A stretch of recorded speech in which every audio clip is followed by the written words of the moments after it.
Salut les amis, j'espère que vous êtes tous en très bonne santé et puis que vous avez bien profité du dernier vidéo qu'on a fait ensemble les trois.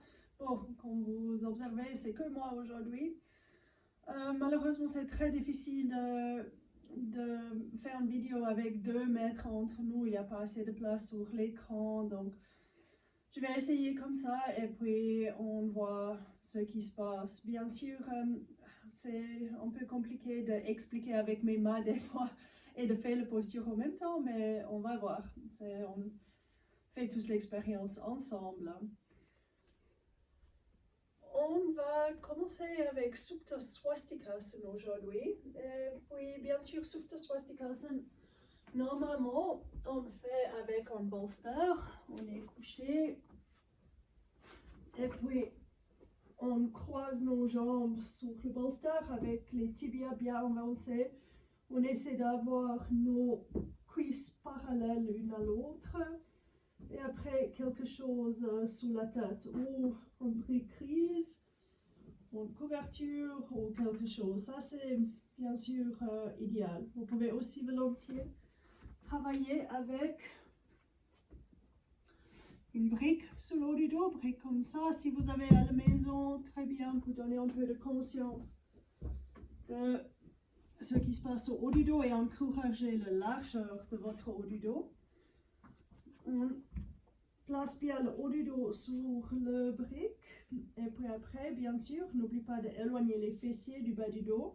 À la fois, vos trapèzes descendent et puis vous placez lentement vos jambes, soigneusement aussi. Ok, donc c'est pas accessible pour tout le monde ces postures. Vous savez, j'espère, comment adapter. Donc c'est aussi ici où vous pouvez arrêter la vidéo et puis rester 5 minutes. Je vais juste montrer quelques alternatives pour ceux qui ont de la peine à faire la posture classique.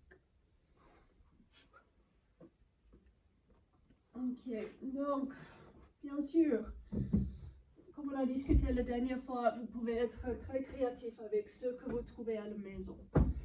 Donc là, j'ai pris quelques linges, par exemple. Plié en 3, vous connaissez le pli en 3.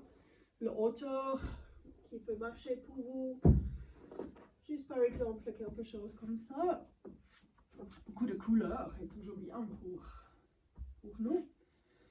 Après, descendez, repositionnez le bassin, après une jambe et l'autre. Et pour ceux qui ont plus de peine avec vos ailes, les psoas, prenez toujours support. Donc ici, moi le meilleur support est de placer un brique comme ça. Si vous n'avez pas un brique, utilisez quelque chose d'autre. Par exemple, un bolster, placez les jambes contre un bolster. Donc vous voulez rester là 5 à 10 minutes comme j'ai dit, peut-être, mais les deux côtés. Peut-être après 2 minutes, n'oubliez pas de changer le croisement de vos jambes. Vous placez d'abord l'autre jambe. Donc, utilisez ces temps de lentement calmer votre mental, comme on le fait toujours au cours. On prend quelques minutes pour nous connecter avec nous-mêmes, pour que on nous éloigne un petit peu de notre bruit mental, qu'on trouve un peu de calme. Parce que le plus calme on est, le moins bruyant le mental, le plus disponible on est pour notre pratique. Donc n'hésitez pas de même rester là 15 minutes si vous avez besoin. Donc vous savez que c'est très stressant cette période, la tête est complètement prise par tout ce qui se passe autour de nous. On veut retrouver cette connexion avec nous-mêmes, ça prend un petit moment. Respirez, observez le ventre qui monte et qui descend. Calmez-vous consciemment depuis le haut du crâne jusqu'à vos pieds. Donc une chose par fois, vous connaissez bien. Donc c'est le moment ici et c'est la raison que j'aime bien les vidéos plutôt que de faire les cours live. c'est que vous pouvez arrêter, presser pause et rester là le temps qu'il faut pour que vous trouviez cette connexion, cette calme qu'il faut.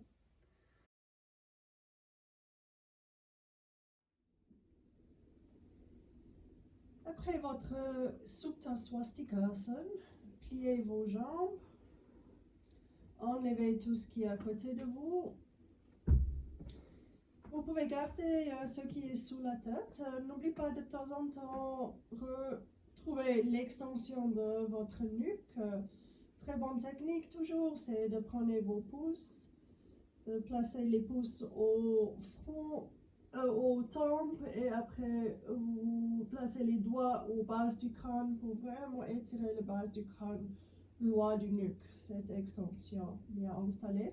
Bien sûr, le support sous la tête, vous pouvez ajuster pour vous-même. Pas tout le monde a besoin de quelque chose sous la tête. Retrouvez la longueur de votre nuque si vous n'utilisez pas le support. Et après, on amène les jambes vers la poitrine en Dvipada Supta Pavana Muktasana. Croisez bien vos doigts, placez les mains sur les tibias. Donc, on ne veut pas juste lever notre bassin pour ces postures. Il y a une petite antiversion au bassin. Ça veut dire que le bassin va dans la direction envers. C'est pas une bascule, c'est l'envers. Donc, c'est pas une bascule complète, une antiversion complète non plus. C'est juste un petit peu de résistance qu'on crée dans le bassin. Donc, le coccyx vers le sol pour la résistance. Et puis, contre ça, on ramène lentement les jambes vers nous. On veut observer ce qui se passe dans nos aines, le psoas. Donc, la différence entre le gauche et le droite, vous pouvez bien observer quel côté a plus de tension, un petit peu plus raide. Essayez d'adoucir avec vos expirations. Aussi, soyez conscient de la largeur de vos clavicules, la poitrine, qu'il n'y a pas de tension aux gorges, aux nuques, le visage bien détendu. Au coude, on peut lever pour garder la largeur de votre poitrine. Les boules de gros orteils touchent. Si on a les pieds qui croisent, on a aussi un tibia qui croise. Après, c'est pas la même chose les deux côtés au niveau de nos genoux. Donc, on essaie de garder la posture le plus équilibrée possible. Ramenez bien les jambes vers vous. Respirez. Et puis, on va ajouter une torsion. Donc, bras droit vers le côté droit. On va tourner vers le gauche. Quand vous tournez, essayez de garder l'axe de votre colonne. Donc, vous tournez juste le bassin, mais avant qu'on fait ça, on va placer une brique entre les jambes. Donc, on veut la largeur du bassin. Vous gardez bien les genoux qui serrent la brique, comme ça la relation entre les deux côtés reste mieux aussi. Étirez le bras droit vers le droit, gardez bien l'axe du colonne, commencez à tourner vers le côté gauche. Donc, vos pieds peuvent lentement descendre après les jambes. Essayez de garder aussi les jambes très très haut, sauf si vous avez un hernie inguinale. Si c'est le cas, vous pouvez garder vos jambes un petit peu plus bas. Pour le reste, on essaie de garder les jambes haut. Ok, donc on veut bien garder le haut du dos au sol avec le bras gauche qui étire loin de nous, en extension du bras et contre l'extension. On observe ce qui se passe au haut du dos. On tourne le haut du dos contre l'extension du bras gauche. Aussi, je fais l'envers ici, hein, si jamais. Je vais à gauche. Aussi, observez ce qui se passe au milieu du dos, ce qui se passe au bas du dos. Pour ceux qui ont les prothèses aux hanches ou les autres problèmes, vous pouvez placer bolster à côté de vous. Juste un petit rappel, parce que je sais que Ceux qui ont déjà les problèmes, vous gérez déjà bien. Parce que vous venez toujours au cours où on montre comment gérer. Donc là, c'est pour les problèmes si on a besoin d'un peu de support pour les hanches. Donc n'oubliez pas de bien respirer, d'utiliser vos expirations pour explorer toutes les régions de votre colonne. Après, revenez au centre. Et puis on va à l'autre côté. Vous étirez votre bras gauche vers le côté gauche et puis on va tourner vers le côté droit. Je crois que j'ai un peu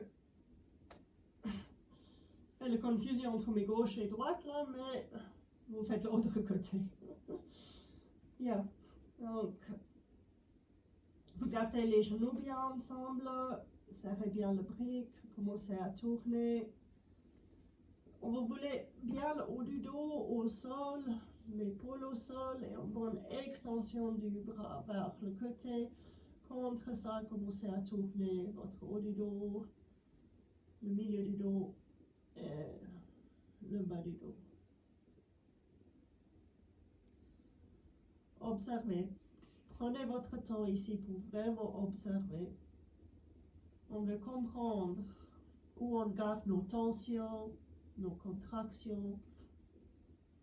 Donc, aussi la nuque. Gardez la nuque bien longue et vous pouvez tourner la tête dans la direction opposante. Observez ce qui se passe aussi en nuque. Calmez la respiration. Restez présente. Utilisez vos expirations pour relâcher toutes les tensions où vous le trouvez. Et puis, revenez. Enlevez le brick. Roulez vers le côté droit. Montez. On va faire Baddha-Vajrasana en Swastikasana. Prenez un peu de hauteur pour votre bassin. Pourquoi on veut la hauteur? Désolé pour la répétition, mais juste un rappel pour tout le monde. On veut toujours que nos genoux sont au plus bas ou au minimum la même hauteur que notre bassin. Si on n'a pas de hauteur et après les genoux sont très hauts, vous allez juste avoir plus en plus de tension aux ailes frontales parce qu'il faut tenir la posture en place de laisser ouvrir la posture. Donc on va trouver un peu de hauteur et après Swastikasana. N'oubliez pas que Swastikasana est vraiment la forme de swastika. C'est carré, donc on avance nos tibias, on ne veut pas les tibias trop près, on veut bien les tibias vers l'avant et nos cuisses plus en plus parallèles. Vous pouvez préparer une brique à côté de vous. Ok, donc on garde bien les os du fessier au brique, mais il faut la largeur entre les os du fessier. Donc, sentez bien aussi que vous êtes sur la crête de chaque os du fessier, que vous n'êtes pas sur l'intérieur ou l'extérieur. Vous avez la largeur égale entre le droit et le gauche. Prenez un petit peu de temps de vous bien installer en Swastikasana. Aussi, votre colonne, est-ce que la colonne est placée sur le bassin? Ne jetez pas vos bases côtes en avant. On veut l'extension de notre colonne lombaire. Aussi, la largeur au poitrine. Par contre, au niveau du haut du dos, c'est là toujours le travail. On peut rentrer le haut du dos. On va tourner vers le côté droit. Je tourne ici vers le gauche. Je ne suis pas sûre comment ça sort sur la caméra, mais je fais l'envers. Si vous êtes avec moi, normalement, vous allez vers le droit. Faites juste attention avec le placement de ces bras. Ne forcez pas l'épaule. On veut placer où on peut garder l'extension de notre épaule. Donc, pour quelques personnes, peut-être c'est vraiment derrière, aligné avec le coccyx, mais faites attention quand on travaille avec les épaules, qu'on ne coince pas les muscles autour de l'omoplate, surtout les rhomboïdes, ou les muscles de l'épaule, verbe, les deltoïdes, etc. Donc, on va tourner vers le côté. Je vais juste vous montrer Petit truc avec les mains pour ceux qui ont oublié ou qui ne savaient pas. Quand on place les mains sur une brique, on a toujours des bouts des doigts aux briques avec le bras légèrement plié. Ça veut dire que s'il faut plus de hauteur, prenez plus de hauteur. Si vous avez les mains plates, il n'y a aucun jeu au niveau de l'extension de notre colonne et on part l'axe.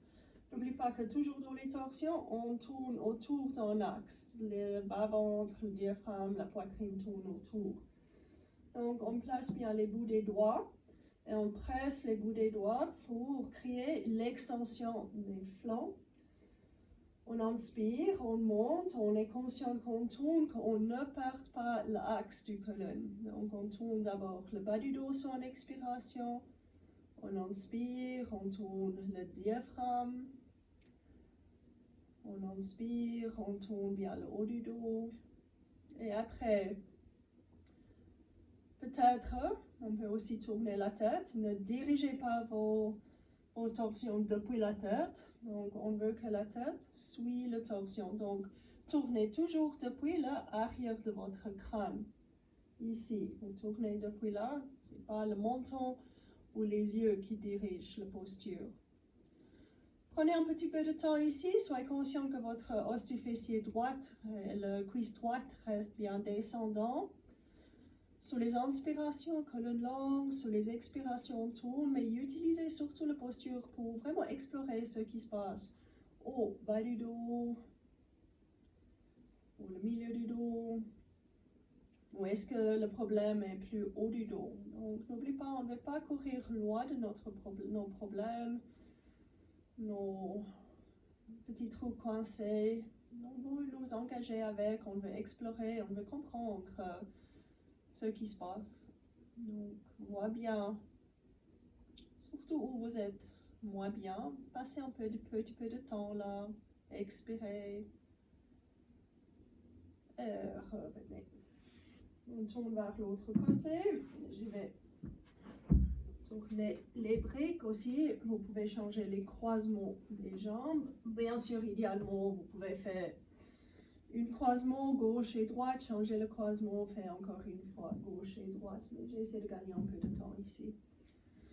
Vos fessiers bien placés, les cuisses complètement détendues, colonne longue, clavicule large. Inspirez, étirez le colonne, expirez, tournez vers le côté. Placez le brique où c'est intelligent de placer le brique. Ne forcez pas, ne travaillez pas depuis une idéologie que vous avez aux têtes, en idée où vous allez faire mal. On inspire, on monte bien la colonne, on expire, lentement on tourne le bas du dos, on inspire, on tourne le milieu du dos, diaphragme, on inspire, on tourne le haut du dos, gardez la nuque longue, et après vous pouvez expirer et tourner depuis l'arrière de votre crâne. N'oubliez pas avec les doigts de créer l'extension de votre flanc et ne perdez pas l'axe. On ne veut pas être en arrière ou en avant. On veut vraiment garder l'axe du colonne. Après, on passe un peu de temps ici pour explorer. Donc, voir où vous gardez vos tensions, vos contractions. Essayez de bien les relâcher. Peut-être aussi, ça vaut la peine de nouveau de presser pause ici, de faire votre propre exploration si vous avez besoin de plus de temps. Dernière fois, inspirez, extension du colonne, expirez, tournez, et revenez. Et puis là, on va pratiquer Adho Mukha Svanasana. Donc, pour ceux qui font le yoga doux ou vous avez de la peine avec Adho Mukha Svanasana, le chien tête en bas, n'oubliez pas la chaise. Si vous avez un tapis qui glisse ou une chaise qui n'est pas le même que les yoga chaises qui a beaucoup de stabilité, c'est mieux de bien sûr placer la chaise contre le mur. Si vous avez un très bon tapis comme celui-là, en chaise qui ne glisse pas, vous pouvez placer la chaise où vous voulez, mais sur le tapis. On ne veut pas que la chaise glisse loin de nous. Donc, placez bien vos mains et puis vos pieds aussi. Je vais discuter les pieds dans un moment. Et puis, créer en extension de votre colonne. Okay. Donc maintenant, vous suivez les mêmes instructions que tout le monde. Sans que vous utilisez votre chaise. Si vous avez la peine à ouvrir vos aisselles, ça veut dire que le maximum est là pour vous. C'est peut-être mieux pour vous d'avoir plus que 2 couches de briques. Par exemple, vous pouvez placer 4 briques ou un peu de hauteur sous vos mains. Mais il faut quelque chose pour les pieds aussi. Donc ici, je vais utiliser que 2 briques pour les mains. Et puis, un peu de hauteur pour les pieds. Si vous ne comprenez pourquoi on place un peu de hauteur sous les pieds, réfléchir. Essayez avec les briques ou avec un support. Par exemple, on peut avoir juste les couvertures pour les talons. On peut avoir un peu plus de hauteur. Ça dépend de la longueur de l'arrière du jambe aussi. Mais faites avec support sous vos talons, faites sans support sous vos talons. Voir la différence, voir ce que ça donne d'avoir une référence pour cette partie ici de vos talons. C'est vraiment ici le début de vos talons qui doit être sur le support ici. Okay, donc, si vous n'arrivez pas à comprendre, il faut bien sûr avoir une discussion avec nous, demander avec plaisir, on explique. Pour moi, le pouce et l'index bien placés au sol, aux briques. Donc, on place les mains. Après, il faut juste trouver la bonne distance pour vos pieds. Peut-être essayer 2-3 fois. Donc, on presse. Je vais commencer avec les mains, les bras. On a un bon appui pour créer l'extension. Le moment que les mains ou les pieds ont un appui contre quelque chose, bien sûr, il y a une référence pour vraiment conduire l'énergie pour l'extension. Donc on presse bien nos mains, l'avant-bras bien vers l'intérieur, bras supérieur vers l'extérieur pour travailler l'alignement de vos os. Résistez l'avant-bras vers le haut, parce que si vous ne résistez pas l'avant-bras vers le haut, surtout ceux qui sont hyper souples, ce que vous allez faire, c'est vous allez descendre et après on a un dos trop creusé, on a commencé à blesser nos épaules parce qu'il n'y a pas de support pour cette articulation. Donc on cherche une ligne depuis nos mains jusqu'aux os du fessier. Vous allez créer toutes ces actions au bras, mais surtout l'extension de vos bras, l'extension de vos flancs. Depuis le côté des pieds, n'oubliez pas que vous voulez, depuis le bout du gros orteil jusqu'au petit orteil, plus de largeur. Depuis le bout du gros orteil jusqu'à l'intérieur de vos talons, plus de longueur, plus d'énergie, plus de vie dans vos pieds. Depuis l'intérieur du talon, lancez l'intérieur de vos jambes. Mollet extérieur vers l'intérieur. Donc, contre toutes ces extensions, pour ceux de nouveau qui sont vraiment souples, faites attention que vous ne descendez pas les basses côtes. Les basses côtes rentrent toujours. Même principe de toutes les postures pour l'extension de notre colonne. Pour les autres qui ont plus de peine au haut du dos, qui sont ici, essayez d'utiliser plus de hauteur ou même la chaise pour travailler cette ouverture de vos aisselles et l'extension de votre colonne. Après, lâchez bien la tête, lâchez la nuque, restez jusqu'à vous pouvez revenir lentement. Prochaine posture, Uttanasana, l'étirement vers l'avant. Donc, comme Salomé a montré, je crois, en dernière vidéo, on peut très bien faire cette posture avec une chaise, même plus haut qu'il faut. Je vais montrer aujourd'hui avec les briques.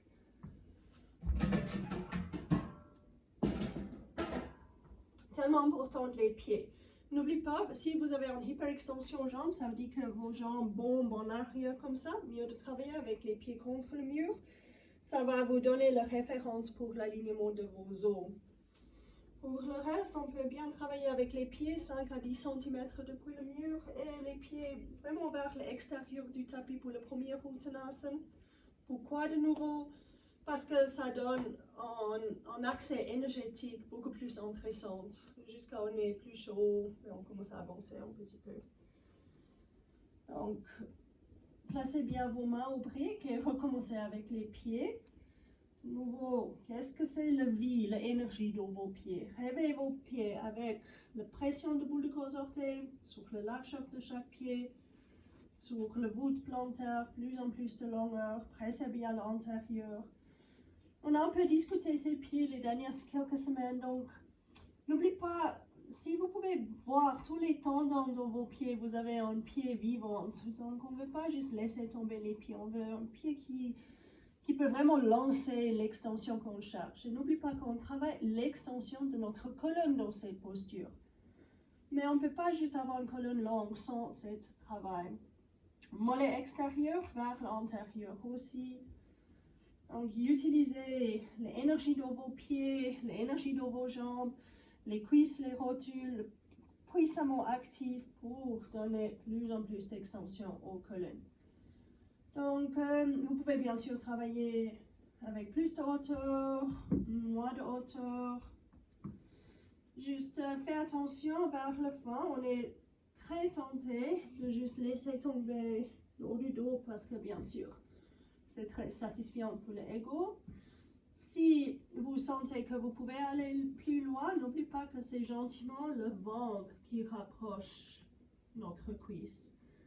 Donc, on monte l'intérieur de nos jambes, on tourne le bassin en avant, gentiment le ventre vers les cuisses, et puis descendez la tête. Par contre, très bien de rester aussi ici et de garder l'extension. Sentez plutôt ce que vos jambes font pour le colonne dans cette posture.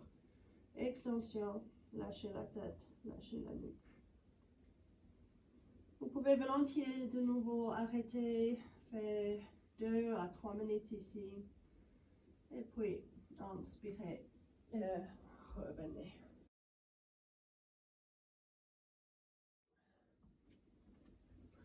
Pour ceux qui pratiquent la posture sur la tête, Shishasana, c'est maintenant le moment de pratiquer votre Shishasana. De nouveau, arrêtez juste la vidéo et pratiquez votre Shishasana. Je vais en fait faire une autre vidéo à part de celui-là, peut-être pour montrer quelques options pour Shishasana. Par exemple, comment travailler avec quelques briques pour vraiment avoir un accès au haut du dos. Mais parce que beaucoup de monde ne pratiquait pas ces postures, je vais laisser tomber. N'oubliez pas aussi que vous pouvez faire les cross bolsters, comme ça me a montré sur la dernière vidéo. Donc, c'est d'abord un peu, est-ce que je réexplique? D'abord, vous placez un bolster comme ça, mais quelques hauteurs, 2 briques, et le deuxième bolster va ici. Vous vous rappelez maintenant, j'espère? Vous avez vos pieds au mur, vous glissez en arrière, il y a encore une couverture ici, tête au sol. Ok, donc ça c'est l'alternative pour Shishasana. Je dis, c'est une option ici parce que on peut aussi séparer notre pratique et par exemple faire cette pratique le matin et seulement les quelques inversions l'après-midi. Personnellement, je préfère pratiquer comme ça. Je fais par exemple le Uttanasana, Prasarita Padottanasana, quelques autres préparations et puis après Shishasana, posture sur la tête, Salamasavangasana, posture sur les épaules, Setubandha, Viparita Karani et Shishasana l'après-midi. Ok, ça c'était juste à côté. Par contre, vous pouvez très bien intégrer si vous avez que quelques temps d'intégrer vos inversions dans ces pratiques. Bien, prochaine posture, Supta Padangustasana. On va placer notre... N'oubliez pas qu'on travaille vers les torsions cette semaine. Donc on va placer nos pieds au mur. C'est très bien de garder les jambes un peu pliées au début et de lentement glisser en arrière.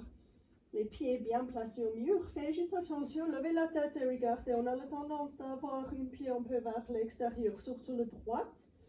Pressez les boules de gros orteils. Sentez que la racine du cuisse peut tourner vers l'intérieur. C'est important pour votre sacro-iliaque. Et après, on va d'abord faire Ekapada Supta Pavana Muktasana. Donc, la ceinture est pour après. Donc, pliez bien votre hanche, votre jambe droite pour placer le pouce dans l'aine frontale. Vous gardez les deux côtés du bassin bien alignés. Et puis, lentement, vous ramenez le jambe vers vous. Faites vraiment attention que vous ne montez pas cette hanche. Vous pouvez créer beaucoup de problèmes au bassin en place de guérir le bassin dans cette posture. Donc, on garde bien la hanche droite loin de nous pendant qu'on ramène la jambe droite vers nous. Croisez vos doigts et puis pliez lentement.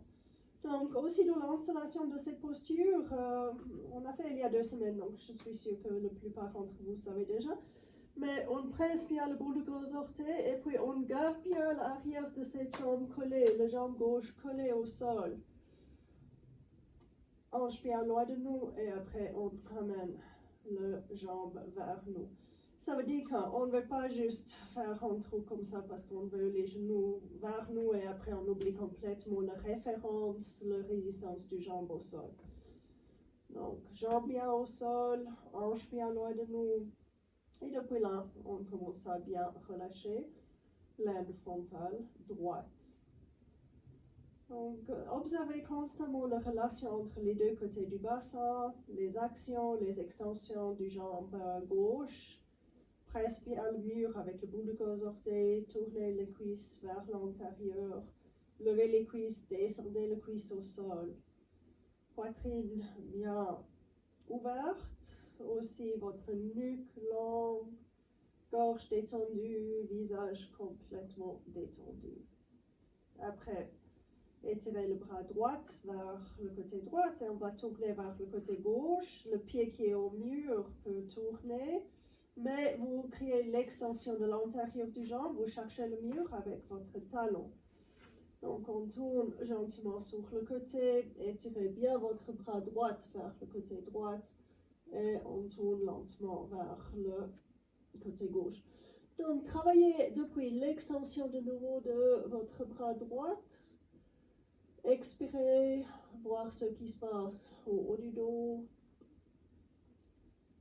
Après, le milieu du dos. Et peut-être on arrive au bassin.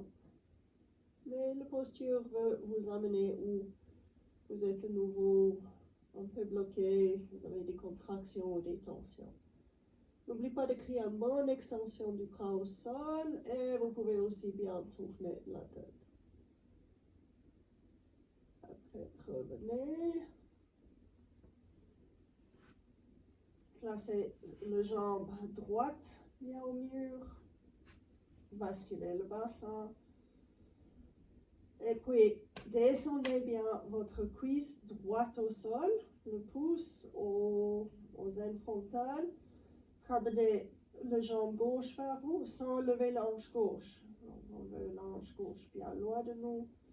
Et puis, ramenez lentement cette genou vers vous. Pressez le bout de gros orteil au mur, les racines du cuisse vers l'intérieur. Lâchez bien la gorge, visage, nuque. Gardez la longueur en nuque. Pour ceux qui ont besoin d'un peu de support sur la nuque, prenez une couverture ou quelque chose sur la tête aussi.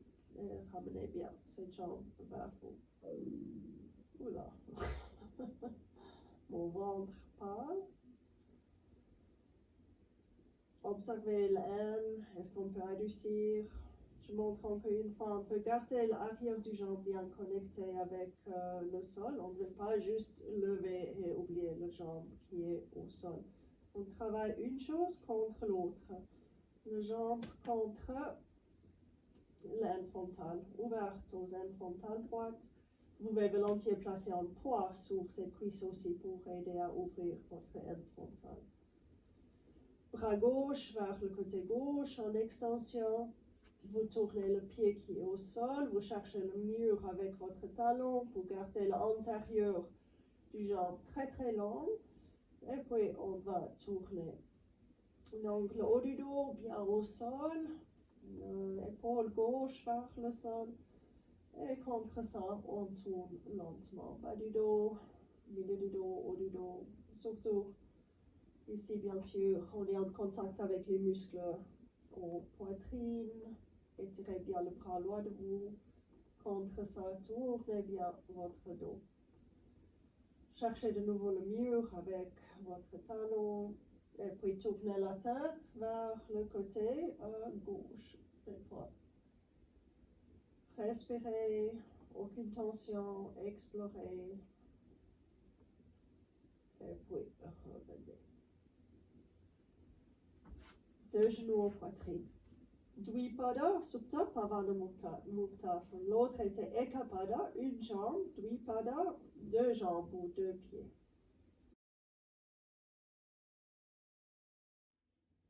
La prochaine posture est Supta Padangustasana. Donc, vous avez une ceinture, si vous n'avez pas une ceinture ou un sangle comme ça de yoga à la maison, utilisez une écharpe, utilisez une ceinture en cuir, ce que vous avez à la maison.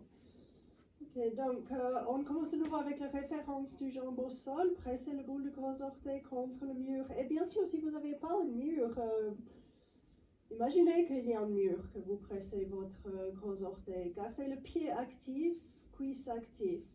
De nouveau, on veut vraiment descendre cette cuisse, activer le cuisse et vous placez le ceinture autour de votre talon. N'oubliez pas que c'est le talon parce qu'on veut plus de stabilité au bassin.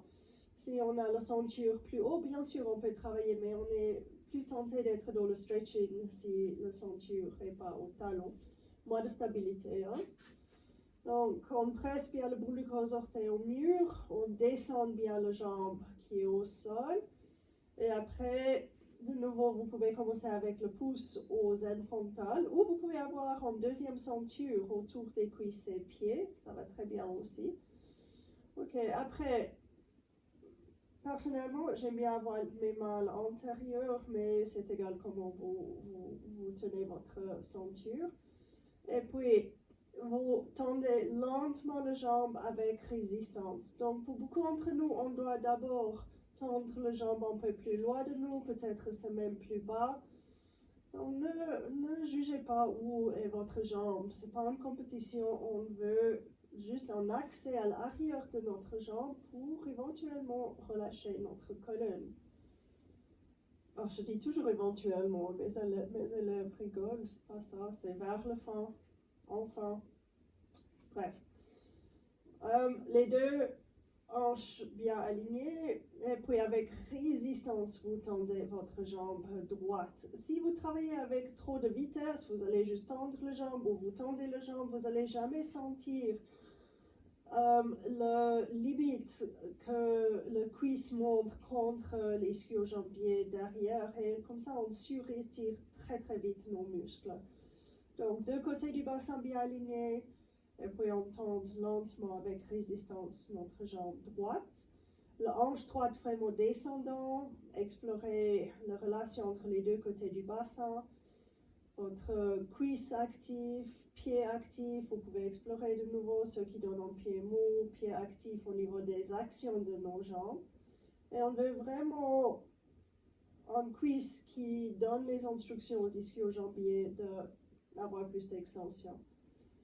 Donc peut-être depuis là, vous pouvez ramener les jambes un petit peu plus près de vous. Mais ici, on a discuté il y a 2 semaines de peut-être juste fermer les yeux et d'être en contact avec ce qui se passe à l'intérieur de vos jambes, le type d'extension, qu'est-ce que c'est l'extension, qu'est-ce que c'est la longueur, qu'est-ce que ça donne les actions aux jambes, qu'est-ce que c'est la relation entre les deux côtés. Donc c'est votre pratique, restez exploratif. Le moment quand on est attaché aux performances, d'aller plus loin, on part ce qui va en avant. Et puis on est très vite dans une situation où on fait mal. Donc, plutôt juste respecter vos limites ici, explorer ce qui se passe aux jambes. Après, on va changer, on place bien l'autre jambe au mur, boule de gros orteil bien pressé, les talons vers l'extérieur, cuisse vers l'intérieur. Surtout cette côté droite, la plupart d'entre nous ont la tendance de laisser tomber cette cuisse à l'extérieur, probablement un problème au sacroiliac. Donc, fais attention que le bout de gros orteil à l'intérieur et le talon vers l'extérieur. Après, pousse aux ailes frontales pour éloigner bien la jambe de vous. Une fois éloigné l'anche, une fois votre cuisse est bien au sol, avec résistance, vous tendez lentement votre jambe. Donc, mieux de descendre de nouveau un peu que de surétirer votre jambe vers vous. Respectez vraiment ce que les cuisses vous disent en fait. Les cuisses donnent les instructions. Après, vous utilisez bien la ceinture pour ancrer la tête du fémur, pour créer la stabilité au bassin. Après, volontiers, vous fermez vos yeux, créez la largeur aux clavicules, lâchez la gorge, la nuque, le visage. Explorez la relation entre les deux côtés du bassin, l'extension de la face antérieure de chaque jambe, la relation entre les jambes et le bassin, bassin et colonne. Rien à voir avec performance ou résultat. Bien, après, on va changer. Maintenant, Supta Padangustasana 4. Placez la ceinture autour du pied droit. Donc, une fois, bout de gros orteil gauche au mur, pressez le talon, descendez votre cuisse gauche, alignez les deux côtés du bassin. Et cette fois, prendre la ceinture dans la main gauche, tendez lentement la jambe droite. Et maintenant, c'est très bien de garder votre pouce dans l'aine frontale parce qu'on a la tendance de lever cette hanche pour aller autour de tous nos problèmes, autour de notre sciatique. Donc, on garde la bonne relation entre les deux côtés du bassin et descendez juste peut-être 30 degrés vers le côté gauche avec le cuisse gauche vers l'intérieur, hanche droite toujours bien au sol. Prenez votre temps ici. Aussi, c'est là où vous observez la hauteur de votre jambe, où vous trouvez votre résistance sans surétirer. L'extérieur du pied vers vous, malléole l'extérieur absorbé. Ça veut dire que je ne sais pas si vous pouvez voir, on ne veut pas un pied qui fait ça, on veut un pied qui reste ouvert comme ça presque contre un mur. Après, bras droit vers le côté droit, on tourne le pied qui est contre le mur et on tourne complètement le bassin. Donc on veut aussi ici travailler contre l'extension du bras au sol et l'extension du jambe contre le mur. Après, c'est très bien aussi d'attraper très près de votre pied la ceinture et vous laissez tourner le colonne. Donc n'oubliez pas, on veut que la jambe reste parallèle au sol. Et on avance lentement le bassin pendant que le colonne relâche. Gardez l'extension du jambe au sol. Vous pouvez, si vous voulez, aussi tourner la tête pour relâcher complètement la nuque. Et puis, inspirez, revenez, pliez cette jambe et on change. Passez l'autre au mur. Et puis, attrapez la ceinture, alignez les deux côtés du bassin, tendez lentement la jambe gauche sans oublier la référence du jambe droite. Hanche gauche bien au sol et puis descendez 30 degrés vers le côté droit avec la hanche gauche bien au sol et loin de vous. Restez là un petit moment. Le corps a besoin d'un peu de temps de comprendre. Aussi le pied, activez bien vos pieds. Vous pouvez jouer avec un pied un peu mou, ce que ça donne, pied actif, ce que ça donne. Tournez votre jambe qui est au sol, le pied qui est au sol, et on descend lentement contre le bras gauche qui est bien étiré vers le gauche. Cherchez bien le mur avec votre pied pour l'extension du jambe au sol. Et puis, on sent bien le haut du dos au sol, on commence à tourner contre le haut du dos, on garde la jambe gauche vraiment parallèle au sol aussi. Observez de nouveau où vous êtes plus contracté, pas bien, essayez de lâcher. Ne montez pas cette hanche, gardez bien la hanche gauche loin de vous. Aussi, on avance gentiment le pied. Elle ne descend pas vers le sol, elle avance. Revenez. Et préparation préparation du bassin. Placez le pied droit sur votre genou gauche. Ouvrez bien le cuisse droite. Essayez de garder cette cuisse bien ouverte. N'oubliez pas que le tibia vient vers vous. On ne va pas tourner cette jambe à l'extérieur, elle vient vers vous. Par contre, le cuisse tourne dans la direction opposante. Elle va loin de vous. Et après, vous attrapez votre tibia. Juste un petit truc ici. N'oubliez pas que, sur vos couvertures, n'oubliez pas que des fois, si le bassin n'est pas bien, on compense son nuque. Donc, prenez le support qu'il faut. S'il faut, vous gardez l'extension de votre nuque. Je recommence. Bien, le pied droit actif. Et puis le cuisse droite éloigné de vous et lentement. Avec les deux côtés du bassin bien alignés de nouveau. On ne veut pas raccourcir d'un côté ou un autre. Commencez à sentir tout l'intérieur de la hanche droite. Utilisez vos expirations. Explorez. Adoucir l'aine frontale. N'oublie pas aussi de nouveau visage, gorge, poitrine. Mais surtout hanche droite, aine frontale droite.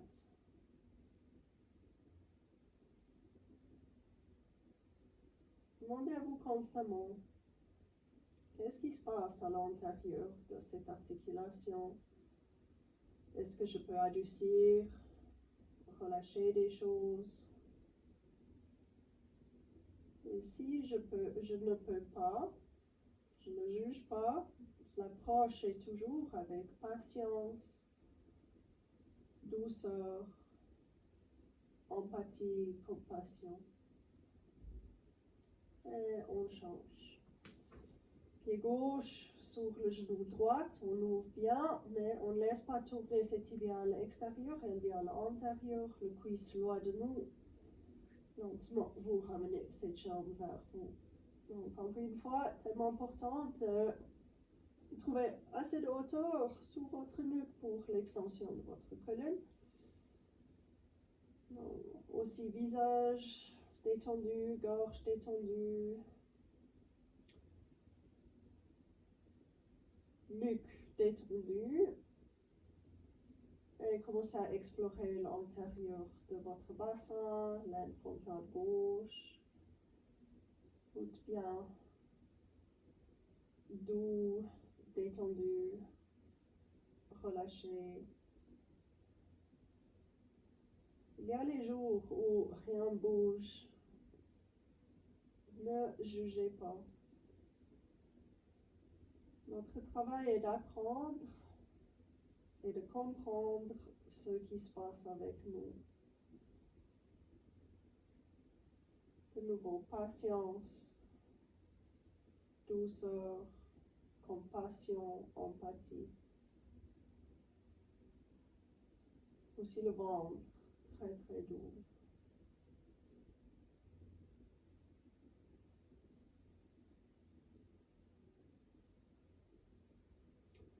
Et puis on va changer. Si vous avez la peine ici, vous allez répéter ce qu'on vient de faire. Si vous pouvez aller plus loin, vous répétez le début. Après, on va attraper ces pieds, mais lever un petit peu plus haut et presser les cuisses et les genoux loin de vous. Vous pouvez aussi lever cette jambe, juste parce que si on va lentement pour retrouver le mur. Oh, wow. Là, oui, parce que j'ai bougé pour chercher la couverture. Donc, c'est bien en fait de redescendre. Voilà. Et de trouver le mur, bout de gros orteil contre le mur, cuisses qui descendent. On ne veut pas cette jambe ici, on veut que ça monte, c'est plus haut. Et depuis là, on essaie d'avoir cette tibia plus en plus parallèle à nous-mêmes. Donc, pour contre nous, c'est ici, mais on travaille gentiment pour descendre ses pieds vers l'épaule gauche. Genou droite, loin de nous. Encore, le travail est au bassin. Donc, commencez à vraiment essayer de comprendre, d'observer, de pénétrer, d'adoucir l'intérieur de votre hanche droite. Cuisse gauche, toujours bien vers l'intérieur. Et puis on va changer. N'oubliez pas que vous répétez cette phase en place de Supta Padangusthasana 2 si vous comprenez bien que c'est les limites pour votre corps. Si vous pouvez aller plus loin, vous attrapez le pied, ramenez bien vers vous. Vous pouvez aussi donner une extension aux autres. Même utiliser le jambe pour ramener cette jambe plus près de nous. Descendez, trouvez le mur, pressez bien le mur pour retrouver l'aine frontale, l'ouverture de cette jambe. On veut essayer de ramener cet pied vers nous, donc on ne veut pas le pied ici. Il n'y a rien qui va changer dans votre hanche.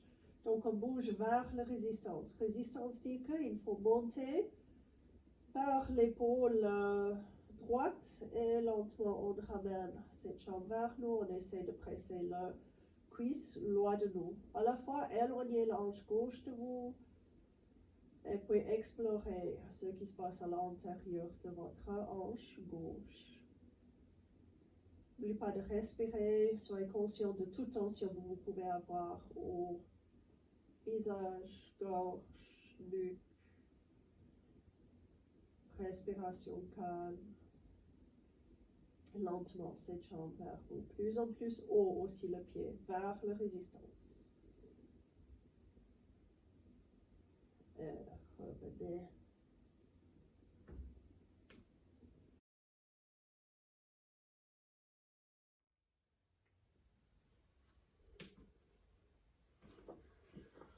Ok, Adho Mukha Svanasana, cette fois talon au mur. Donc cette fois il faut les bonnes mains, donc vraiment les doigts bien écartés. Donc à peu près pour mesurer, vous pouvez descendre. C'est vraiment juste un conseil, c'est pas la bonne distance exactement. Et puis placez chaque main avec les doigts complètement écartés. Le bout de index est votre référence toujours. Les mains bien devant chaque épaule, les avant-bras vers l'intérieur, et puis créez de nouveau l'extension depuis le bout de votre index. Commencez à travailler bien vos pieds, étirez bien vos voûtes plantaires, et avec résistance, tendez lentement vos jambes, et créez l'extension qu'il faut. Antérieur du jambe. Si vous sentez l'énergie à l'intérieur du jambe, vous avez assez activé vos pieds, vos jambes. Si vous sentez plutôt l'extérieur, il y a un petit boulot à faire. Lâchez la tête, lâchez la nuque, lâchez le ventre. Et puis, marchez vers le devant.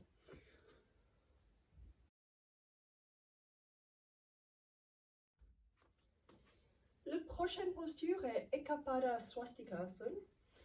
Il y a plusieurs options ici, ça dépend de ce que vous avez à la maison. Idéalement, ouais, je dis toujours 2 ou 3 briques comme ça, peut-être un peu plus de hauteur, des briques comme ça.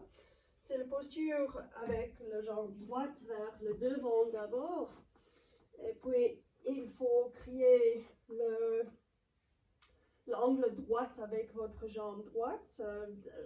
Beaucoup dépend de l'accès que vous avez aux psoas, aux hanches. Donc, commencez ici. Je vais juste montrer les autres options, juste pour vous donner un peu des idées. Vous pouvez aussi, par exemple, utiliser un bolster avec 2 ou 3 couvertures ou 2 ou 3 langes, ou vous pouvez, par exemple, ajouter des briques, ce qui donne assez de hauteur pour que vous avez votre bassin un peu aligné. On ne veut pas être dans la posture avec une côté du bassin très très haut. On va travailler bien sûr à lâcher le côté droit pour qu'on peut bien tourner le bassin contre le cuisse droite. Par contre, peut-être je montre juste un autre angle aussi. Je vais changer le tapis au 7 angle. Et j'utilise juste un support classique, c'est plus facile. Aussi, si vous avez les ceintures élastiques à la maison, c'est l'opportunité d'utiliser votre ceinture élastique. La façon la plus facile à utiliser, c'est de placer votre pied à l'intérieur et autour de votre hanche droite. Vous allez en avant, marcher le pied droit vers l'extérieur du tapis. Donc, on veut que la colonne est placée sur la jambe droite. Si votre jambe droite est ici, on ne peut pas placer la colonne sur la jambe et garder l'axe. Donc, placez votre jambe pour que la colonne va sur la jambe droite. Votre angle droit est aussi tellement important. Le tibia doit venir vers vous. Activez votre pied. Si le pied est mou, le tibia tombe à l'extérieur. Le tibia doit venir dans cette direction. Après, on place bien la colonne sur la jambe droite. Et puis, le bassin doit tourner contre cette jambe. C'est en torsion du bassin cette fois. Après, en question de jambes d'arrière, pour ceux qui peuvent, tendez les jambes. S'il y a déjà assez de travail ici, ne tendez pas les jambes. Soyez intelligente, voir ce que votre corps a besoin. Ok, donc depuis là, on va lentement en avant. Donc, ne poussez pas, ne forcez pas. Créez l'extension à votre colonne, pour votre colonne. Donc, on voit que la capacité d'avoir une extension du colonne vient vraiment de le relâchement de ce qui se passe ici. Et ce que la posture veut, comme toujours, est que vous observez, que vous connectez avec, que vous apprenez ce qui se passe dans votre bassin. Et puis, vous utilisez vos expirations pour relâcher les contractions, les tensions, pour qu'on se libère un peu le bassin pour l'accès au colonne. Donc, bien sûr, gentiment, vous pouvez aller vers l'avant et descendre. Si vous désirez quelques supports sous le front, prenez. Donc, à peu près 1h30, 2 minutes chaque côté.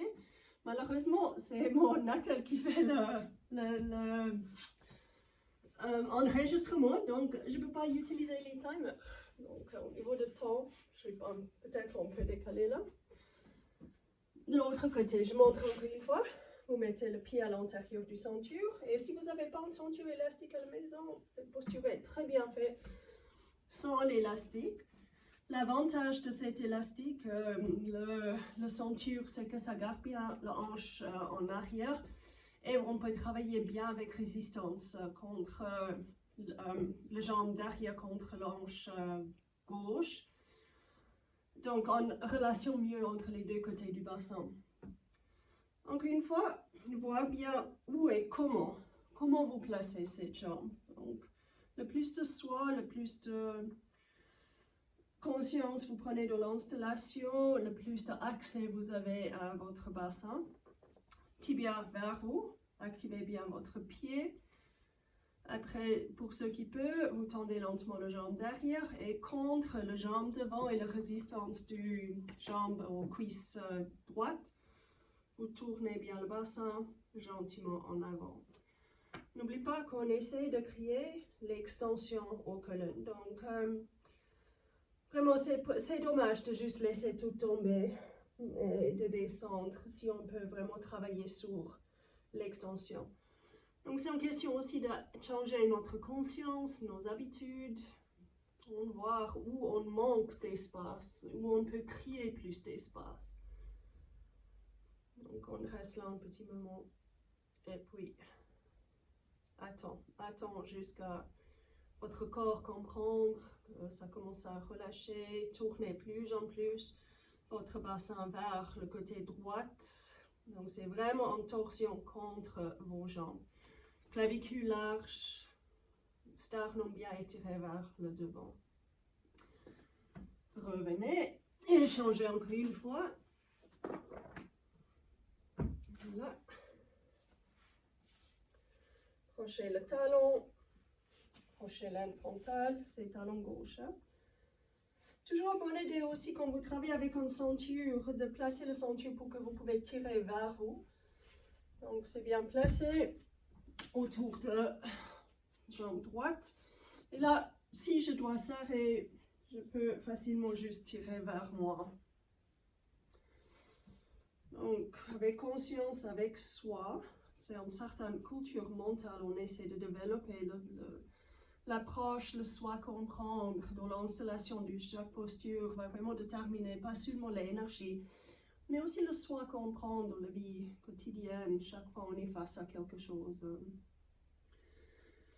Angle droite, tibia vers vous, et puis lentement la colonne placée sur votre jambe droite, sur le cuisse, et on commence à tourner le cuisse contre, tourner le bassin contre le cuisse, et en extension colonne. Donc peut-être vous pouvez descendre, mais travaillez plutôt vraiment sur la torsion de votre bassin. Nuque longue, cerveau détendu. Et observez, connectez-vous avec. C'est une invitation de voir, d'écouter tout ce qui se passe autour de votre bassin droit. Respirez calmement aussi, utilisez les expirations. Et je sais que vous savez tout ça, mais ça vaut la peine de juste entendre encore une fois. Revenez. Et l'autre côté. Il faut changer de ceinture. Autour maintenant du pied droit, hanche gauche. Pied gauche en avant. Et puis, créez l'angle droit. Pied actif, colonne sur le jambe gauche. Et puis, pour ceux qui peuvent tendre le jambe derrière, et commencer le travail de bien tourner votre bassin. Donc, c'est une partie de notre travail du torsion, comme j'ai dit, parce que le bassin détermine ce qui se passe aux colonnes. Donc, encore une fois, soyez conscient de cette connexion entre vos jambes, entre ce qui se passe au bassin, et puis, bien sûr, la relation avec le colonne. Et après, pénétrez votre bassin avec votre conscience. N'oubliez pas votre respiration, la largeur aux poitrines, donc on ne veut pas tout étirer vers l'avant, on veut que ça reste bien large, ouvert, spacieux partout. Utilisez le bassin pour donner l'extension et pas votre tête, pas le cerveau. Et après, adoucir autour de votre bassin, respirez et revenez. Vous pouvez directement faire un Adho Mukha Svanasana. Main bien placée, voyez bien l'angle de vos mains aussi par l'intérieur. Si vos mains tournent vers l'intérieur, vous allez vraiment avoir la difficulté d'accéder le boule de l'index. Donc, plutôt l'index face à devant, mais ça dépend complètement de vos mains. Soyez intelligente, où et comment. Demandez à vous comment j'ai un accès à mon boule d'index. Avant de pas vers l'intérieur. Et puis, on monte, on retrouve nos pieds. Et puis, depuis vos boules d'index, vous commencez à créer plus en plus d'extension de votre colonne. Aussi au niveau de votre haut du dos, n'oubliez pas que le bras supérieur tourne à l'extérieur pour que vous trouviez l'espace au haut du dos. Et puis marchez vers le devant.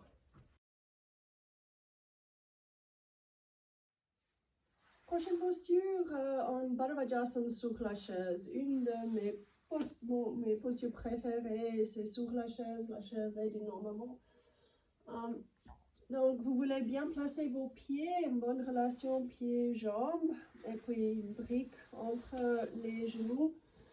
Aussi, très bonne idée, une brique entre les pieds. Pour ceux qui sont plus petits, n'oubliez pas qu'il faut un peu de hauteur sur vos pieds, peut-être. Et parce qu'on veut être plutôt sur l'arrière d'une chaise, et n'importe quelle chaise marche ici, pas besoin d'avoir une chaise spéciale. Aucune excuse, pourquoi pas faire celui-là à la maison. Donc, vous placez bien le brique et le brique. Premier travail, étirez bien votre colonne, créez la largeur aux clavicules, aux poitrines. Rentrez le haut du dos. Jamais quand on ne veut pas descendre ou jeter les basses côtes en avant, la colonne lombaire garde son extension. Inspirez, créez l'extension et expirez et tournez vers la chaise. Ici, je montre gauche, vous pouvez faire droite d'abord. Donc, avec votre main droite, vous tirez un peu avec la chaise. Avec la main gauche, ici, je pousse un peu avec la chaise. Mais va doucement, il n'y a aucune course. Donc, sur la première expiration, de nouveau, on tourne peut-être le bas-ventre. N'oublie pas qu'on tourne, on tourne tout autour de l'axe du colonne. On ne veut pas perdre l'axe comme ça, ou raccourcir d'un côté ou un autre.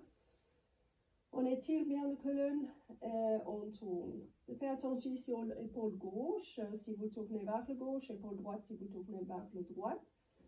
Et la taille droite quand on tourne vers la gauche. Donc, colonne bien longue. Après, avec l'expiration, on tourne le diaphragme. Ne tournez pas la tête, pas encore. Après, on inspire et on tourne le haut du dos.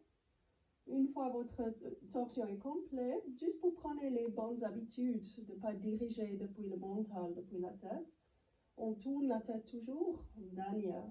Donc, colonne bien longue, nuque longue, et après expirez. Et depuis l'arrière de votre crâne, vous tournez la tête complètement. Prenez un petit moment ici pour explorer tout ce qui se passe autour de votre colonne. Pour vraiment voir, pour écouter, pour essayer de relâcher où vous trouvez vos contractions et vos tensions. Et puis, revenez. Et après, vous tournez vers l'autre côté. Maintenant, j'ai mon dos à vous, mais c'est pas grave. Donc, de nouveau, brique entre les pieds, brique entre les genoux. Étirez bien la colonne.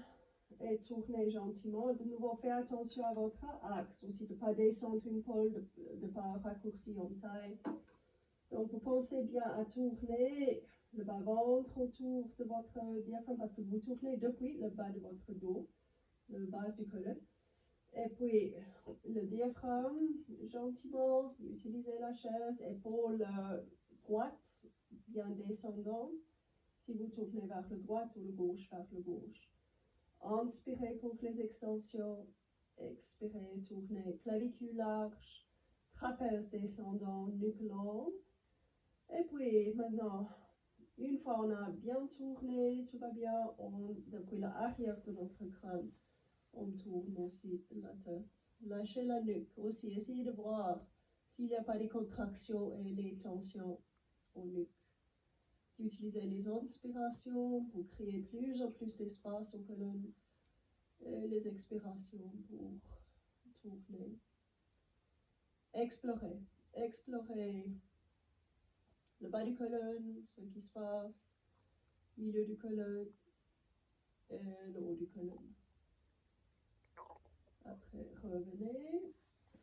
Si vous voulez de nouveau arrêter la vidéo ici et répète avec plaisir. Marishyasana, vous allez avoir une chaise près du mur. Après, on a besoin d'un peu de hauteur sur la chaise. J'ai les jambes pas mal longues, donc j'ai besoin d'un peu plus de hauteur. Je vais juste voir. Oui, c'est à peu près un angle comme ça où le genou est un petit peu plus haut. Pour vraiment plus d'accès, bien sûr, vous pouvez travailler avec un angle encore plus grand. En général, juste le genou un peu plus haut que la hanche, ça va pour maintenant. Donc, vous pouvez aussi intensifier la posture si vous voulez. Si c'est trop, moins de hauteur. Pour cette version de Marichyasana, qui est super surtout pour ceux qui pratiquent le yoga doux, vous levez bien les jambes qui est plus près du mur, placez bien le pied. Quelque chose d'important maintenant est vraiment les pieds. Donc, sur la chaise aussi, j'ai oublié de mentionner, mais de vraiment presser les pieds pour créer l'extension colonne est intéressante. Donc, faites attention à votre jambe droite. Ici, j'ai le gauche au mur, donc la jambe qui est au sol. Talon vers l'extérieur, cuisse vers l'intérieur. Hanche gauche descendant, étirez le colonne et on tourne vers le mur. Donc, on peut bien utiliser le mur ici pour tourner. Si vous voulez, vous pouvez aussi placer une brique ici entre vous et le mur et tourner. Faites attention de nouveau au axe ici. On ne veut pas raccourcir une côté ou aller trop en arrière ou trop en avant. Le mur donne une jolie conscience de le fait qu'on est vraiment parallèle au mur. Et c'est la même posture. On tourne contre cette fois la jambe qui est au mur. Colonne longue. Les épaules descendantes, trapèze toujours descendant.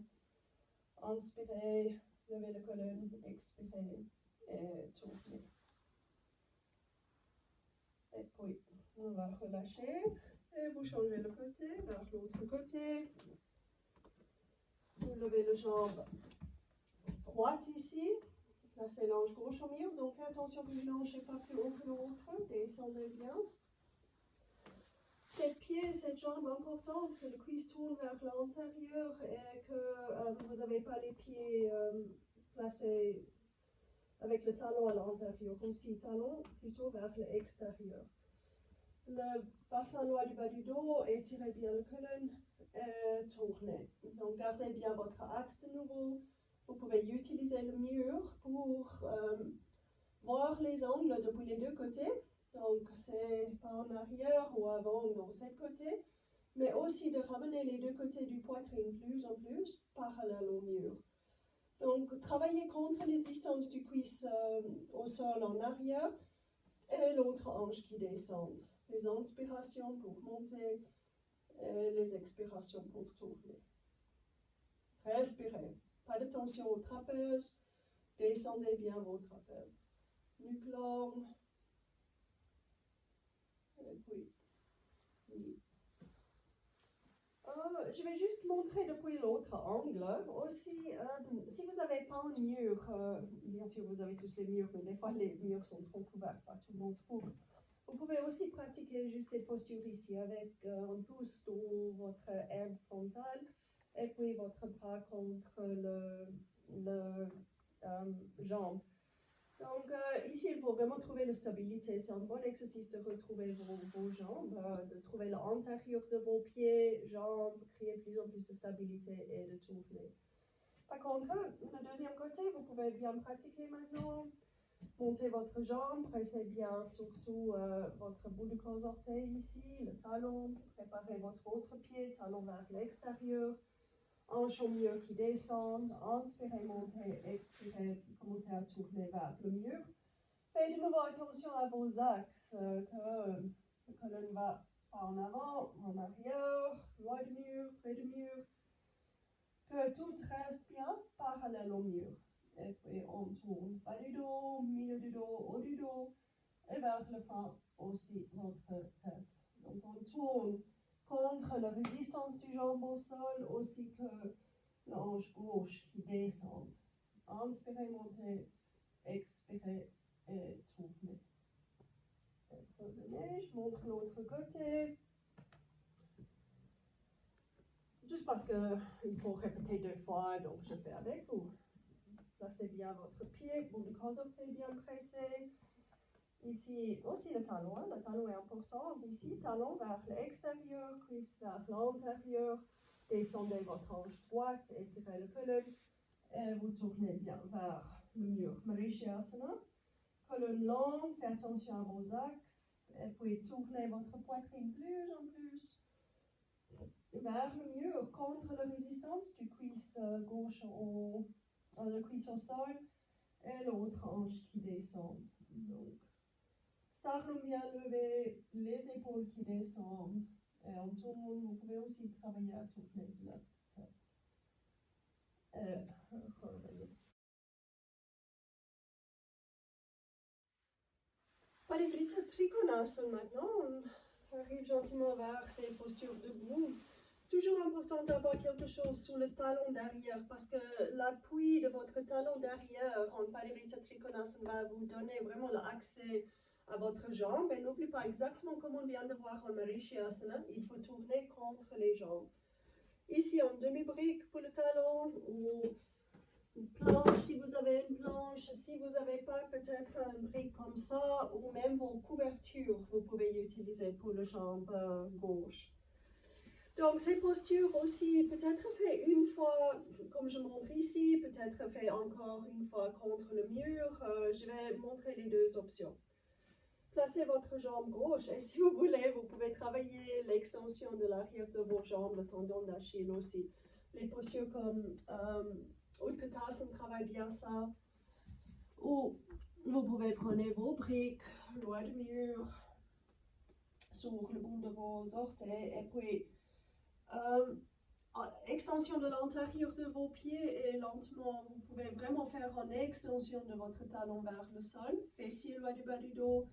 Vous bougez un petit peu en avant. Mais faites attention ici parce que c'est vraiment une extension. Il ne faut pas aller vers le stretching où on peut déchirer le tendon d'Achille. Vous pouvez aussi faire l'autre pied. Donc lentement, vous descendez l'intérieur, tout l'intérieur de vos jambes vers l'intérieur du talon. Et puis, fessier loin du bas du dos. En avant. De nouveau, si vous voulez arrêter votre vidéo pour faire quelques fois, faites-le. Aussi, je vais montrer avec les briques. Ok, donc votre pied gauche, bien placé sur votre support. Si vous utilisez une petite brique ou une couverture, ça marche très bien. Si vous avez encore quelque chose entre le bout du gros orteil devant pour avoir plus d'accès au talon, utilise volontiers aussi. Ok, c'est moyennement large cette posture. On va commencer juste avec une tour de préparation avec Parshvottanasana. Pressez le bout du gros orteil bien au sol, donc on veut l'intérieur de ses pieds, hanche droite en arrière, donc ici les deux hanches sont face au mur ou face au centre du pied, face à votre chaise si vous voulez. Et cette voûte plantaire et le talon derrière, très très importante. Étirez le voûte plantaire, descendez le talon.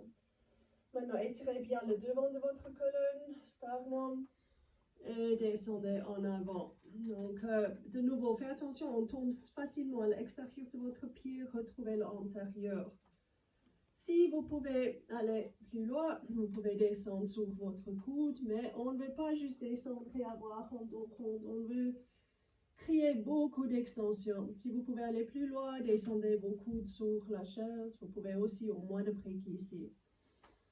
Bout de gros orteil qui presse antérieur du jambe très très long, hanche droite en arrière. Le jambe derrière, pressez bien votre talon. Tendez bien cette cuisse derrière, pressez en arrière. Et sentez le lancement que ça peut donner aux colonnes. Très très long la colonne. Inspirez, revenez, changez. Juste bouger ça. Vos couvertures peut-être sont pliées en 3 ou en 4.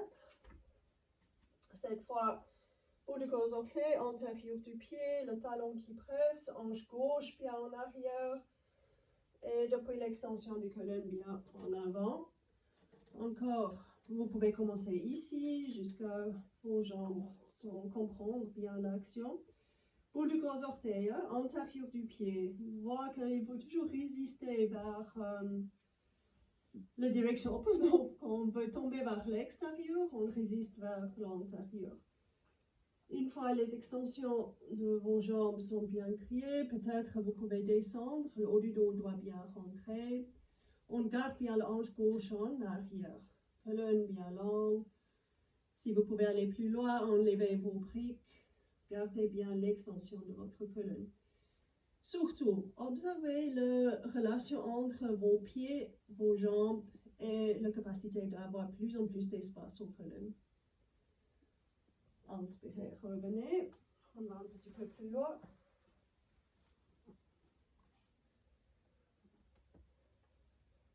Faites de nouveau beaucoup de soin avec le placement de vos pieds. Hanche droite bien en arrière. Étirez bien la colonne en avant. Pour quelques-uns d'entre vous, très bien. Vous restez ici. Si vous pouvez aller plus loin, vous pouvez descendre là, peut-être plus bas. Par exemple ici, mais ne descendez pas là si vous ne pouvez pas avoir l'extension aux colonnes.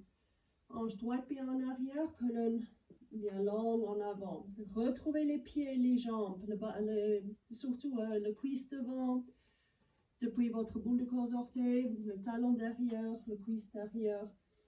Colonne en extension et après on commence à tourner. Donc tout reste stable. Et c'est ici où je dis souvent, il ne faut pas tourner d'abord la tête parce que la tête a cette habitude de tout diriger, on perd complètement nos axes. Donc aussi on ne veut pas perdre l'espace en taille droite. Donc taille droite et en arrière, colonne longue. Et vous commencez à tourner bas du dos, vous tournez le milieu du dos, vous tournez le haut du dos. Et puis on peut gentiment aussi tourner la tête. Pour ceux qui peuvent, on monte les bras. Par contre, si votre torsion est ici, le bras est ici. Si on met les bras en arrière, on commence à vraiment coincer nos épaules. Surtout le rhomboïde, faites attention. Étirez bien le colonne. Continuez à créer l'extension du colonne. Explorez ceux qui donnent les pieds, ceux qui donnent les jambes au niveau de l'extension de votre colonne. Et vous tournez. Pour ceux qui veulent aller un petit peu plus loin, vous pouvez utiliser les briques par exemple. Vous pouvez placer vos mains sur le brique ici. De nouveau, ne partez pas votre axe, gardez l'axe, ne raccourcis pas. Et on tourne aussi la tête et on monte. La posture finale est avec les mains au sol pour ceux qui veulent travailler la posture finale. Je montre l'autre côté. Votre pied,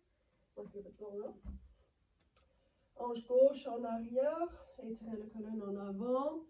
Retrouvez l'antérieur de votre pied gauche, antérieur du pied droit, talon derrière, boule du gros orteil devant. Descendez aux hauteurs qui est appropriée pour votre corps. Masse sur la hanche gauche, étirez bien loin de vous la hanche gauche. Gardez la taille gauche, gardez l'axe du colonne, gardez les yeux au sol pour cette torsion. Comme ça, vous tournez depuis la base de votre colonne et pas depuis la tête. Donc, on tourne bas du colonne, milieu du colonne, haut du colonne. Travaillez contre votre jambe derrière. Hein. La torsion a besoin de cette référence. On tourne contre la jambe. Et on monte les bras. Aussi ici, faites attention. Si votre torsion est là, on ne étire le bras trop en arrière. C'est dans la prolongation de notre poitrine. Et on tourne. Le bras suit. C'est la seule chose le bras fait. Et on revient. Continue pour ceux qui peuvent aller plus loin. Vous allez d'abord votre Parshvottanasana. Vous pouvez placer les mains sur l'extérieur, recréer l'extension de votre hanche, votre taille, et on tourne. Boule de gros orteil, talon derrière, talon important. Et gardez aussi l'axe, et vers le fond, la tête tourne, et on monte les bras. Inspirez, revenez. Et finissez avec un Tadasana.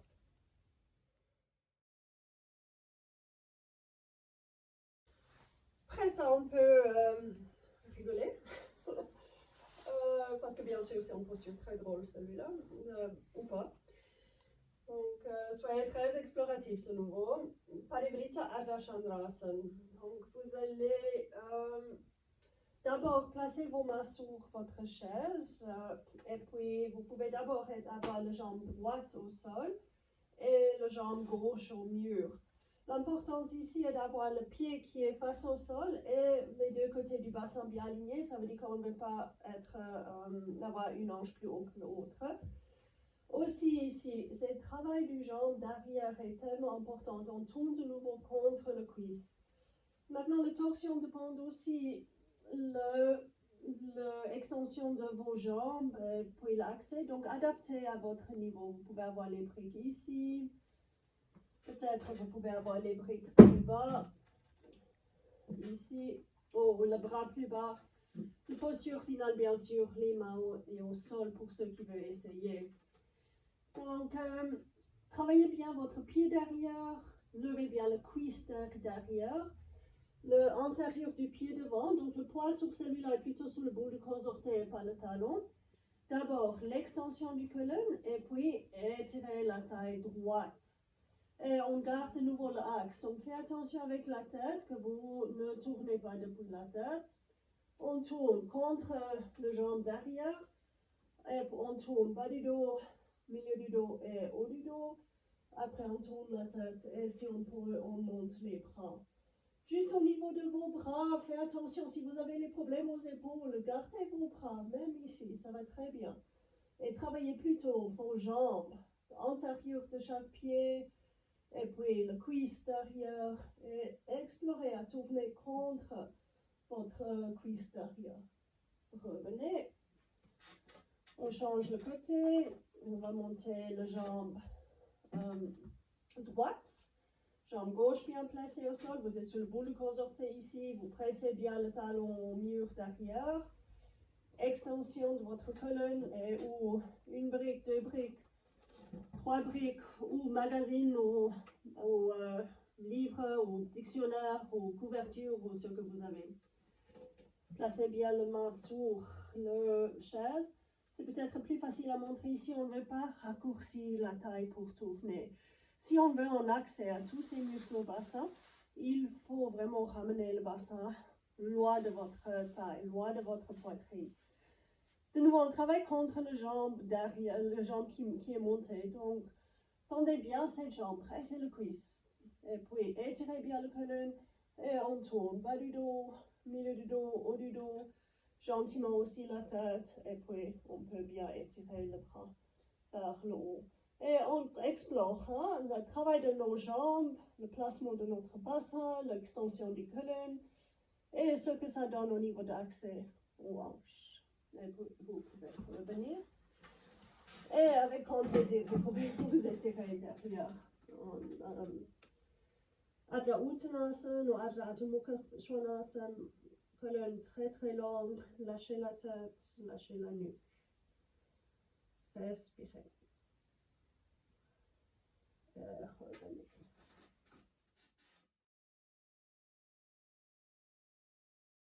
On arrive gentiment vers notre Salabha Sarvangasana, la posture sous les épaules. Ceux qui pratiquent la posture avec la chaise, n'oubliez pas, c'est la chaise, bolster ici, quelque chose anti-glisse, et puis vous tournez, vous placez les pieds au mur, vous glissez en arrière. Donc vous connaissez bien cette posture, ceux qui pratiquent cette version. Aussi, n'oubliez pas que j'ai montré sur le lit ou le canapé. C'est les deux vidéos dans le groupe. Si vous faites sur YouTube Yoga Ono, vous allez voir tous les vidéos. Sont tous là. Pas besoin de chaque fois cliquer sur le lien. Sarvangasana où vous pouvez avoir 5, 6, 7 couvertures. La hauteur est pas mal importante. Moi, j'ai un nuque très très long. Si vous avez plus de peine avec cette posture, surtout si vous avez le sentiment que vous êtes étouffé un petit peu, c'est mieux d'avoir plus de hauteur. Donc là, je prends une couverture, mais elle est pas mal épais. Donc n'oubliez pas que je veux les briques ou même les couvertures. Si vous pliez les couvertures, il faut qu'il y ait assez de place pour la longueur de votre coude. Donc ça ne sert à rien de mettre les couvertures sur un petit côté. Il faut les couvertures larges. C'est la raison on dit 5 ou 6 ou 7 couches. Après, vous placez avec le côté très très net. Et puis, je vais juste chercher ça pour mes coudes. Je peux placer ça comme ça. J'ai un petit peu plus d'appui sur le coude qui a la tendance de monter. Personnellement, j'adore cette petite ceinture élastique. Elle n'est pas comme les grandes. Elle donne un peu plus de flexibilité avec mes bras. Donc, à peu près, un petit peu plus large même, vos épaules. Ou vous pouvez aussi utiliser une ceinture normale ici. Ça va très bien aussi, si vous n'avez pas les ceintures élastiques. Donc, je vais montrer, Béatrice a montré juste avec les jambes qui va au sol. Je vais montrer avec la chaise. C'est peut-être pour la plupart d'entre nous plus accessible d'utiliser une chaise. Donc, on est assise, on a la ceinture à côté de nous. Mettez donc votre main juste à côté de sur votre bras. Descendez. Et voir bien que vous avez la distance d'un pouce, ça veut dire qu'il ne faut pas être trop près de cette barre parce que quand on va en arrière, les épaules glissent en arrière aussi. Je replace juste mon ceinture. Et après, on monte le bassin, on va en arrière. Pour ceux qui ont la peine à monter, placez le bolster ici. Donc, maintenant la ceinture est là, je place bien la ceinture. Et puis, j'étire bien mes bras en avant. Donc, c'est là où la chaise aide beaucoup. Des fois, ça surétire les jambes. Donc, utilisez bien la hauteur pour étirer les bras en avant, pour être mieux en mieux sur vos épaules. Et vous placez vos mains au haut du dos, le plus bas possible. Hein? Si ça est le haut et ça est le bas. Et vous rentrez bien votre haut du dos. Ok, depuis là, essayez de ne pas bouger le dos pendant que vous montez vos jambes. Et voyez bien, la poitrine est placée sur vos épaules et les jambes sont placées bien sûr sur le bassin. Les clavicules larges, la nuque longue et détendue. Ne tournez jamais la tête. Donc j'espère que vous allez voir cette vidéo et faire votre posture après, pas avec moi. Aussi très longue, les bras supérieurs vers vos coudes. Après, vous descendez bien vos mains. Donc, si vous voulez, il y a 2 ou 3 façons vraiment bien de rentrer cet haut du dos. Vous pouvez plier vos jambes, vous ramenez vos genoux bien en arrière. Et puis, vous rentrez vos mains, vous descendez vos mains. Après, vous remontez vos jambes. L'autre chose à faire, c'est de descendre une jambe en Ekapada, Salambasarangasana, avec une jambe en chaise, vous rentrez bien votre haut du dos et après vous remontez.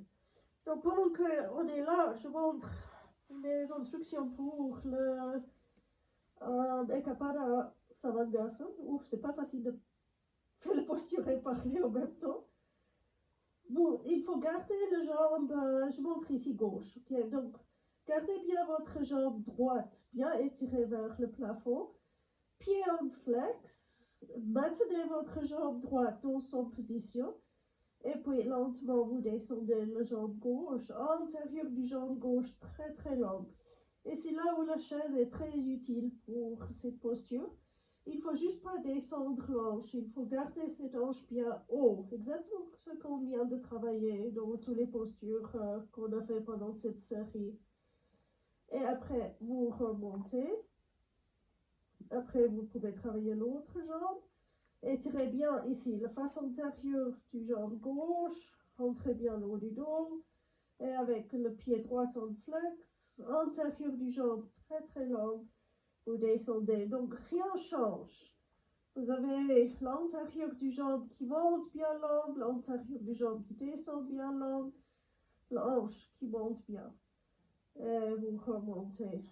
Okay. Peut-être juste pour ceux qui veulent aller plus loin aussi, je montre d'aller vers le côté. On tourne une pied, c'est le côté d'abord. On tourne le jambe et on suit l'angle. C'est un petit peu comme Supta Padangusthasana 2. Excusez-moi, 3, le latéral. Et on descend sans qu'on bouge la jambe droite, antérieure du jambe droite très très longue. Ici la hanche gauche qui monte, antérieure du jambe très très longue. Et après, on remonte. Et l'autre côté, tournez le pied antérieur du jambe en extension. Le bassin reste. Essayez de ne pas tourner le bassin. Et le jambe descend contre la position de votre sacrum, hein, tout très stable. Antérieur des deux jambes, très très longue. Et puis on remonte et on tourne. Ok, Halasana. Vous descendez bien les deux jambes. Et c'est super de pratiquer Halasana sous la chaise pour ceux qui ne peuvent pas descendre les jambes au sol. Le haut du dos bien rentré. Vous êtes sous le bout de vos orteils. Et ici, le bassin est un peu rond. Et puis, vous pouvez laisser rester là aussi 5 à 10 minutes. Après, pour revenir, vous enlevez la ceinture. Et puis, contrôlez la descente au début au niveau du bassin. Et après, vos jambes bien au sol, les mains bien au sol. Et puis, vous descendez lentement. Après, glissez en arrière. C'est vraiment en Setubandha. En Setubandha, c'est où le brick est le plus haut du dos, qu'on peut, avec les épaules qui descendent. Vous montez bien vos bras. Nuque longue. Restez là. Respirez. N'oubliez pas, il ne faut pas jeter ses bases côtes vers l'eau. Les bases côtes descendent. Fessiers loin du bas du dos. Nuque longue. Okay.